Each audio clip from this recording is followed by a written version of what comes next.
네, 글로벌 외신센터입니다. 한 주의 마지막을 알리는 금요일장에서 외신들은 어떠한 이슈에 집중했는지 저와 함께 살펴보시죠. 첫 번째 기사 내용부터 살펴보겠습니다. CNBC 보도 내용이고요. US weekly jobless claims unexpectedly to fall. 네, 미국의 고용시장과 관련되어 있는 지표가 발표가 됐습니다. 실업수당 청구 건수가 발표됐는데요. 이번에 발표된 실업수당 청구 건수는 19만 건에 그쳤습니다. 전주보다 15,000건이 감소한 수치라고 볼 수 있는데요. 지난해 9월 이후 4개월 만에 가장 낮은 수치를 기록했습니다. 앞서 시장은 21만 5천 건을 예상하면서 증가했을 것으로 봤는데 이번에 발표된 성적을 보면은 오히려 감소세를 드러냈기 때문에 시장을 깜짝 놀래킨 거였는데요. 이번에 깜짝 감소를 놓고서는 외신들의 보도를 살펴보면 다양한 해석들이 나오고 있습니다. 어떠한 해석들이 나오고 있는지 주요 코멘트부터 함께 살펴보시죠.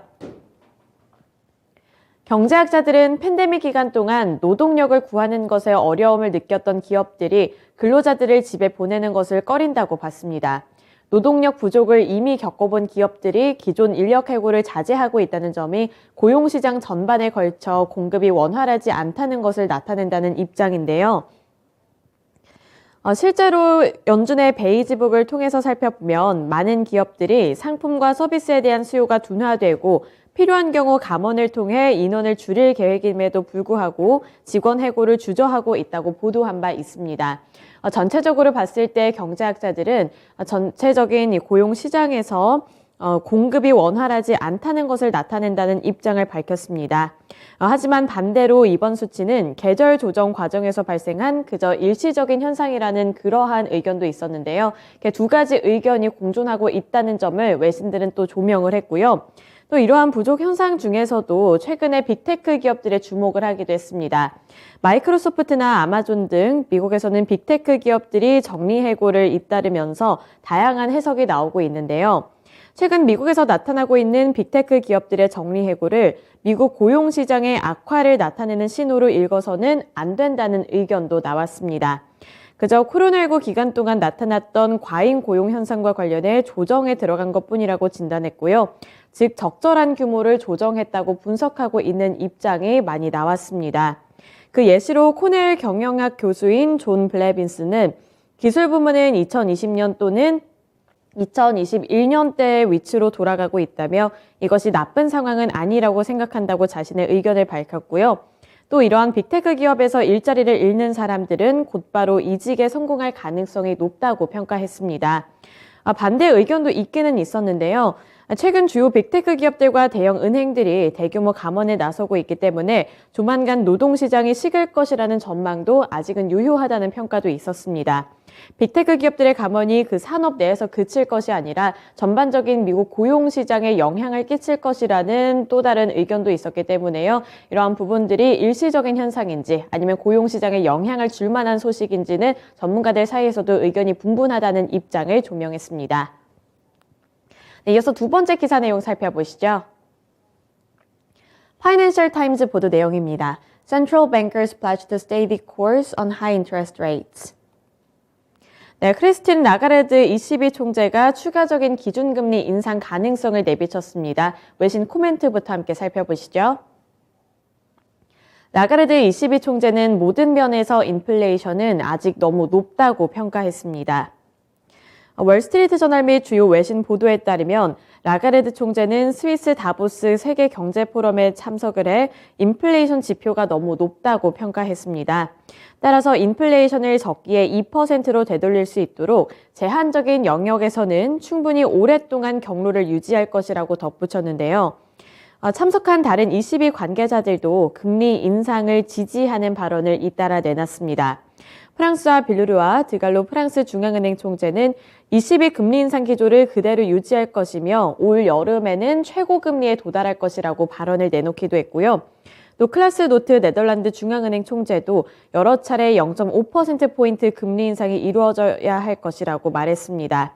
이렇게 ECB를 비롯해서 ECB 라가르드 총재를 비롯해서 주요 인사들이 유럽에서 추가적인 금리 인상에 대한 가능성을 내비쳤다는 점을 외신들은 또 주목했습니다. 세 번째 기사 내용 살펴보시죠. 이번에는 미국 쪽으로 가볼 텐데요. CNBC 보도 내용입니다. Fed Governor Lyle Brainerd says high rates ahead even with progress on inflation. 네, 인플레이션과 관련해서 브레이너드 총재의 발언이 있었습니다. 어떠한 내용이었는지 기사 내용 통해서 함께 살펴보시죠. 라일 브레이너드는 최근 완화되는 듯한 모습이 보였을지라도 인플레이션은 아직 너무 높고 인플레이션 목표치인 2%에 달성하기 위해서는 충분히 제약적인 정책이 필요할 것으로 보인다고 시카고 연설에서 밝혔습니다. 유럽뿐만 아니라 미국에서도 이렇게 추가적인 금리 인상 기조, 긴축 기조를 유지해야 한다는 발언이 나오고 있는 건데요. 1월 31일과 2월에 열리는 다음 회의를 2주도 채 남겨두지 않은 시점에서 이렇게 다시 한번 매파적인 발언이 나온 겁니다. 연준의 긴축 통화정책 움직임에서 또 다른 덜 심각한 단계를 나타낼 것이라는 외신 보도 그리고 분석이 나왔고요. 브레이너드 총재는 우리는 이중 위임 목표를 둘러싼 위험을 고려해서 정책 금리를 충분히 제한적인 수준에 가깝게 이동함에 따라 더 많은 데이터를 평가할 수 있게 될 것이라고 말을 했습니다. 여러 가지 경제적인 상황을 고려했을 때 아직 인플레이션이 절대적인 수치로서 아직 너무 높다는 점을 주목을 했고요.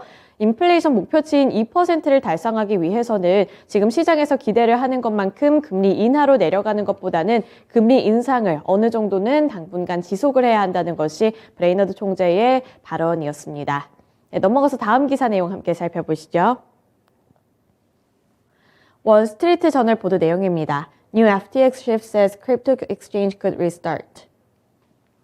네, 어떠한 내용이었는지 함께 살펴보겠습니다. 기사 내용 함께 살펴보시죠. FTX의 신임 CEO인 존 제이 레이 3세가 새롭게 취임한 이후 첫 번째 인터뷰에서 회사의 주요 거래소인 FTX를 되살리기 위한 태스크포스를 구성했다고 말했습니다. 레이 CEO는 모든 것이 테이블 위에 있다면서 FTX 창업자인 샘 뱅크먼 프리드를 비롯한 최고 경영진들이 위법 행위로 기소가 됐지만 일부 고객들은 회사의 기술과 플랫폼을 되살리는 것에 가치가 있다고 제안했다고 덧붙였습니다. 당시 주요 외신들은 이번 FTX 사건과 관련해서 FTX가 유동성 위기로 한순간에 무너졌다며 가상자산 역사상 최대 규모의 파산 사례라고 평가하기도 했는데요. 하지만 이번에 새롭게 취임한 이 CEO는 다시 한번 가능성을 되살리고 이러한 부분들을 고치기 위해서는 태스크포스를 새롭게 구성했다고 말을 하면서 시장의 기대감을 한껏 올렸습니다. 마지막 기사 내용 살펴보시죠. 넷플릭스의 실적이 발표가 됐습니다. 넷플릭스가 어닝 서프라이즈를 기록했는데요. 가장 중요했던 부분은 새로운 신규 구독자 수였습니다. 함께 기사 살펴보겠습니다. 밸런스 보도 내용이고요. Netflix stock surges on subscriber beat. 네, 넷플릭스가 4분기 예상했던 것보다 많은 구독자 증가율을 기록했습니다. 회사가 예상했던 450만 명보다 많은 766만 명의 신규 구독자 수를 기록했는데요.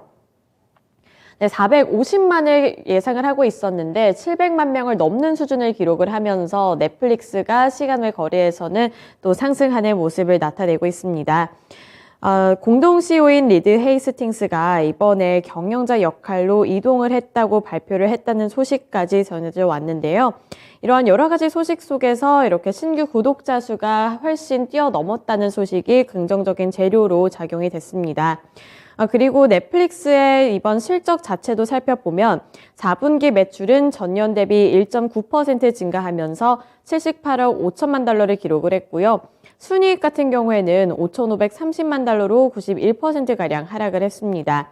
순이익 하락 같은 경우에는 미실현 유로 채권 통화 해지 손실을 반영한 것이라고 회사 측은 설명하기도 했는데요. 이렇게 다양한 실적 발표가 나타났지만 이 안에서 거듭 강조하고 있는 부분은 신규 구독자 수가 시장의 예상치를 큰 폭으로 웃돌았다는 점이었습니다. 네, 이렇게 5가지 기사 내용 함께 살펴봤고요. 지금까지 글로벌 외신센터였습니다.